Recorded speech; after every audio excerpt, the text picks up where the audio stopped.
భవనంలో స్వామి పాదాల దగ్గర కూర్చుని చెప్తున్నా, అబద్ధం చెప్పవలసిన అవసరం నాకు లేదు. అసలు అప్పటి వరకు బాగుందండి, నేను ఇలా అనుకున్నానంతే. ఇంతంత వడగళ్ళు తల పగిలిపోతుందేమో అన్నట్టు పడ్డాయి. ఎక్కడి వాళ్ళు అక్కడ పారిపోయారు అంతే. నేను ఎలాగైనా దర్శనం చెయ్యాలని ఆ వడగళ్ళు ఒకటో రెండో పడ్డాయి నా మీద అంతే. నాకే దెబ్బ తగలలేదు. నేను గబగబా ముందుకెళ్ళి ఆ కౌంటర్ దగ్గరికి వెళ్ళాను, అయిపోయింది వాన.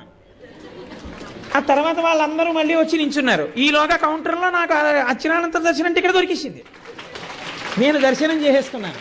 ఉన్నాడు వెంకటరమణుడు, గారవించి దప్పి తీర్చు కాలమేఘమా. ఆయన ఉన్నాడు, వింటాడు. ఆయనకి ప్రతి విషయం తెలుసు. మీరు మనసులో ఆయన్ని నమ్మితే చాలు. ఆయన ఉన్నాడని మీరు నమ్మి భక్తితో నిలబడగలిగితే చాలు. ఆయన ఏ ఉపద్రవాన్నైనా తీసేస్తాడు. ఆపద మొక్కుల వాడే ఆదిదేవుడే. ఆయనని నమ్మిన వాడికి ఏ